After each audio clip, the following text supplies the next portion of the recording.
One pick ahead of Baron Miles for the CFL lead.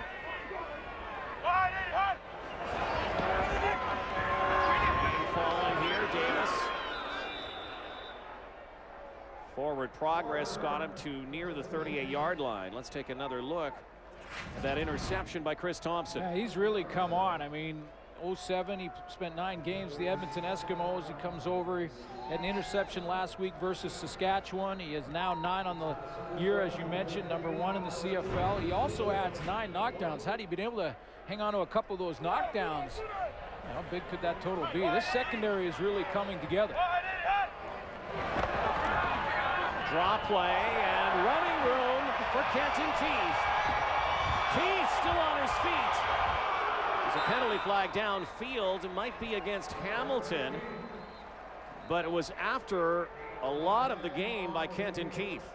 His best run of the night. In fact, his best run since returning to the Canadian Football League. And he finally showed some acceleration that we're used to seeing from Kenton Keith. Of course, he's a guy who's worked with Marcel Belfait before in Saskatchewan.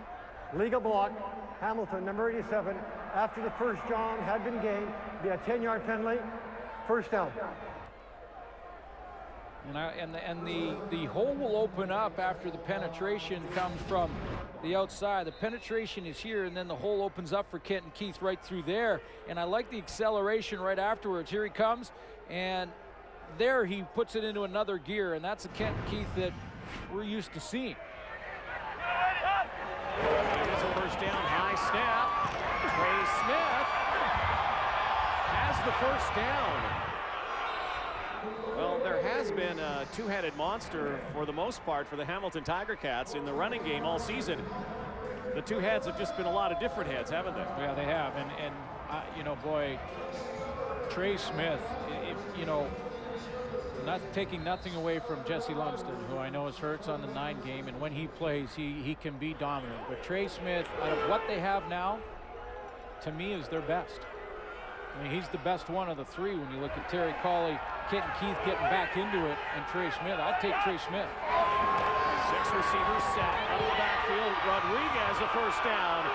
Crichet Rodriguez with a straight arm and gets it down to the 32-yard line. And so Quentin Porter starting to get some confidence here in the 4th quarter.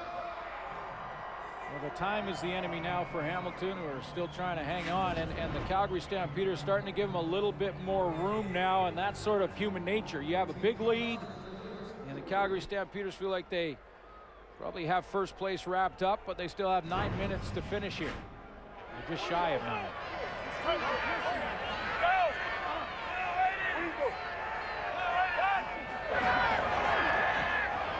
Porter with time. Bauman with running room and another first down on the sideline. And finally into the red zone go the Hamilton Tiger Cats. That's what I mean by just a little bit less of an edge from Calgary. Are you noticing that too? I mean, it looks to me like, you know, Bauman, who comes from the right here all the way across, tons of time here for Quentin Porter. That route goes from one side to the other. And what Porter? Steamboat, another steamboat, another steamboat. Waits, Bauman opens up, and just not quite as an aggressive Calgary defense. Cats have self-destructed when they've gotten down here tonight. Porter lets it fly for Bauman again. Can't get there. Just past his outstretched fingertips. They've tried to get him that ball about 3 different times down in the red zone on the very same pattern and had the same result all 3 times. The reason that an offense can take a corner route like that from an inside receiver is because on the outside, the corner, Brandon Browner, is up and bump and run, so he can't fall under it and help. But they haven't been able to hook up on that one yet. Comes the motion again. Davis to the left of Porter. Looks for Davis. Touchdown. What a move. Chris Davis with some shake and bake on Lenny Walls. If this is audition time and a dress rehearsal for next year, I think Chris Davis is punching his ticket for employment. That was a sweet-looking move by Chris Davis. I watched it from start to finish here. It's just going to be to the right of your screen, and he shakes him inside makes an outside cut and then comes right back into the middle and open by 5 yards. So the Cats find Pater. 7.5 to go. You never know. Let's go, baby. Suits, I'm not sure if you qualify, but they're out there. The worst drivers in Canada. They're reckless, careless, and dangerous. Canada's worst driver 4. New season premieres Monday on Discovery Channel. Schulte was a final cut, I heard. Oh yeah? Yeah. Survivor? Oh, yeah, just about made the show. But he's busy. We've got playoffs coming up. Well, most of those guys in the studio don't have to worry about that. They're always in limos, right? Never have to worry about that stuff. Good point. Marcus Howell on that bounding kick. So the Tiger Cats have found the end zone here in the 4th quarter. 7.5 minutes to go, and the Stampeders haven't exactly been moving the football lately either, and so maybe another chance here to pull closer. Bad circle, but a good play. And watch Chris Davis here. Look at that outside fake. Good hard steps to the outside. Sell it, back over the middle. And Lenny Walls is just trying to gather up his equipment. I got my shoes are over here, lost that. There's my jock, I'll go get that. Chris Davis, a touchdown last week, touchdown this week. Impressive so far. Bullet over the middle. Nick Lewis in the receiving end of another first down pitch and catch for the Stampeders.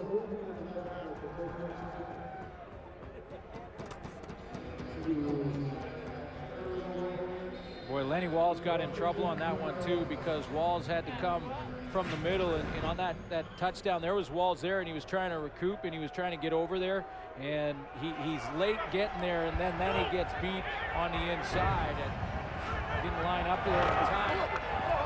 Burris to play action. Henry Burris takes off of it. And you know right now that John Hufnagel and the rest of Stampeder Nation, every time Burris takes off with the football, remember it was against the Hamilton Tiger Cats, a Zeke Moreno hit. Yes.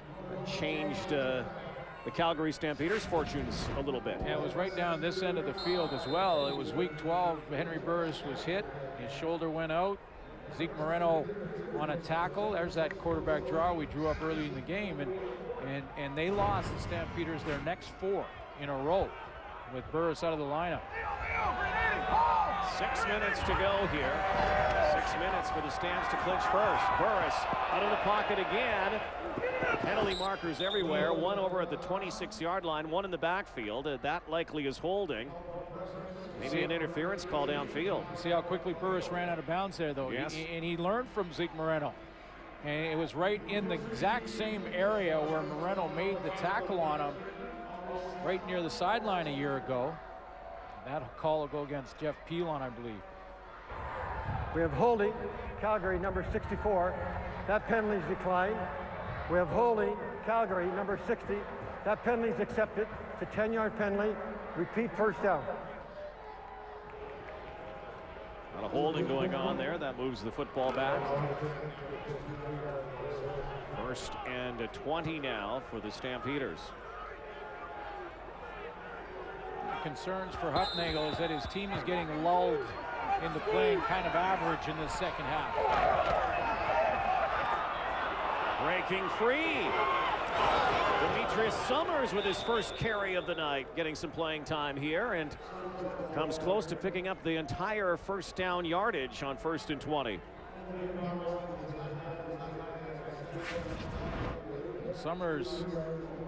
Summers on the draw was caught in the backfield. He lines up to the right of Henry Burris and was caught by Rare Marius. Sloppy tackling there, and Summers takes advantage of it and gets him a 2nd and short.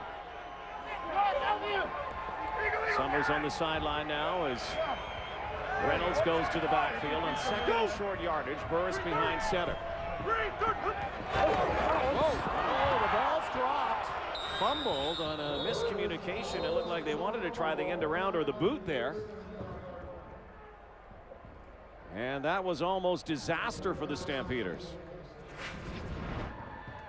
Yeah, there was a problem with the exchange here. It looked like Burris lost the handle before he went around to give it to Kenyon Rambo coming from the reverse side. He has a few carries, Kenyon Rambo, on that. But, you know, the one concern for John Huffnail now, and you could tell his face says 1,000 words, that expression. The Calgary Stampeders in this second half have been lulled into playing very average. And, you know, they have a big lead. They have first place if they win. They just have to be careful because you don't want to learn bad habits at this point in the season. Sandro DeAngelis, the most accurate kicker in CFL history, as a matter of fact. Of course, I jinxed him, you know that. You did. Comes back home. Niagara Falls hits the upright, nothing there. No points. And so the score remains 27-11 with 4.5 to go. Well, Purolator's sack attack brought to you by Purolator, where business is going. A couple sacks apiece here tonight. The Ticats got a couple. The Calgary Stampeders, they jumped past Edmonton with a couple. They were at 29. They're now at 31. Of course, the Eskimos play tomorrow against the Saskatchewan Roughriders. Big game there. Yeah, if this score holds, there are a couple big games and tomorrow night as well for the BC Lions against Toronto. Could be jam-packed should the score hold here. The Stampeders clinch.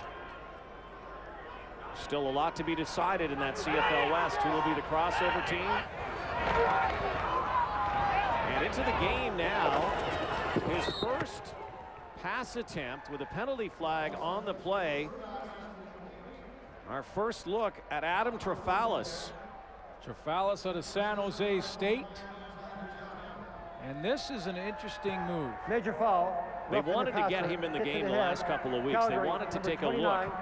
15-yard penalty. First They down. think that Adam Trafalis has some big upside and took a knock to the head here. Take a bit of a hit from Dwayne Carpenter here, and that's just a high hit. But has Marcel Belfait basically decided to say that this game is done, and he wants to take a look at Trafalis. Trafalis in the play action. Davis! You know something that it's a 16-point game as the whistle blew, and Davis and the Ticats move the football again. But it is interesting, and I know maybe our sideline reporters down there can give us an indication of what Marcel Belfait thought about bringing Trafalis in. Well, Marcel Belfait is being evaluated as well. He's evaluating players, but he's also being evaluated by management here and by Bob Obilovich. And a couple of wins would have really helped him down the stretch. Now, Adam Trafalis looks like he's moving the football. Trafalis launching to the end zone. Jump ball. Drop by Priche Rodriguez. Dwight Anderson blanketing him, and Rodriguez has pulled a number of those down. And he looked like he had this one too. He had both hands on it, and I think he would have been ruled inbounds, and that he would have been pushed out of bounds by the defender had he been able to hang on.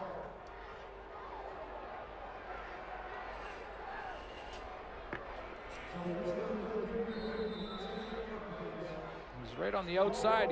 He has it in his hands right here, and he would have come down inbounds if not for being pushed by Dwight Anderson. But he dropped